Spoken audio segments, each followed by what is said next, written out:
Today, we're going to talk about something that completely changed the face of war. We're diving into one of the most terrifying innovations of the First World War, poison gas, and how it turned the battlefield into a place of unimaginable horror. You see, for the soldiers stuck in the trenches, the biggest threat wasn't always a bullet or an artillery shell. Suddenly, the most deadly enemy could be the very air they were breathing. Okay, so let's get into it. The idea of using poison in war wasn't exactly new. I mean, ancient armies had used toxic smoke before.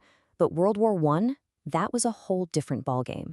For the very first time, countries had these huge chemical industries that could produce poison gas on a massive, absolutely terrifying scale. It became a weapon they hoped could finally break the brutal stalemate of trench warfare.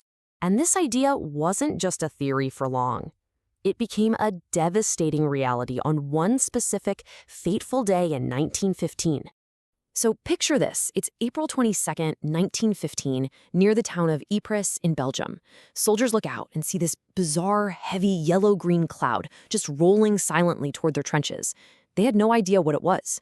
But within minutes, thousands were choking, gasping for air, their lungs feeling like they were on fire. It was horrifying, but from a purely military perspective, it worked. And right away, commanders on both sides realized this new weapon could be the key to breaking through the enemy's lines.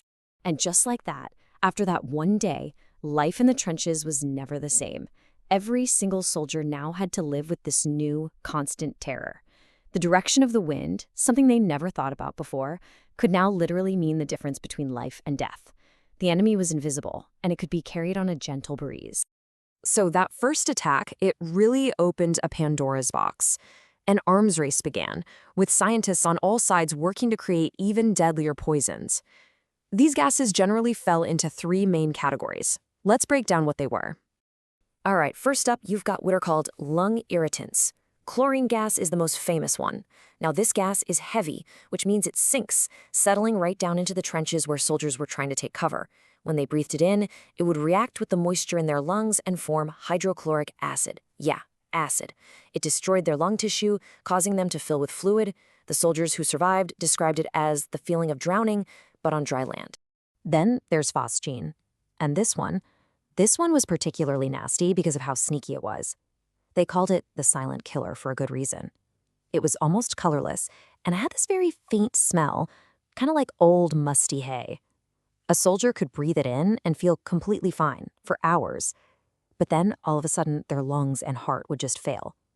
Because of that delayed reaction, phosgene was actually responsible for most of the gas-related deaths in the war.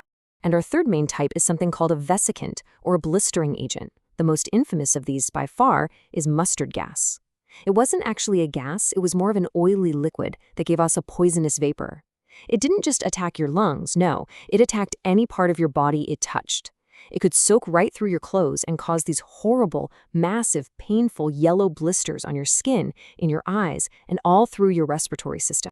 So as you can see, each one was a totally different kind of nightmare, right? Chlorine was visible and brutally fast.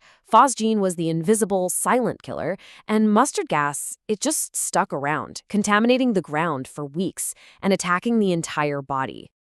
So with all these horrific new weapons on the battlefield, this desperate race kicked off. But it wasn't a race to build bigger guns or faster planes. It was a race to figure out how to simply breathe.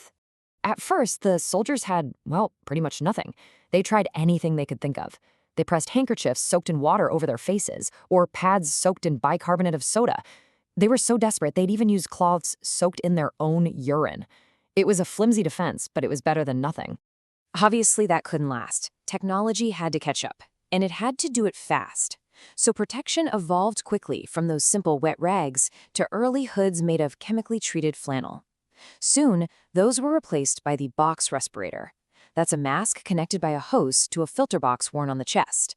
And that design eventually led to the modern gas mask we think of today, with a tight rubber seal and a canister full of activated charcoal to absorb the poison. And all this technology leads to one terrifying, simple truth for the average soldier. When the gas alarm sounded, usually a loud rattle or a banging gong, you had about 6 seconds. You had 6 seconds to get your mask on, get it sealed perfectly, or you were in a world of trouble. There was zero room for error. You know, the impact of poison gas went way beyond the battlefield.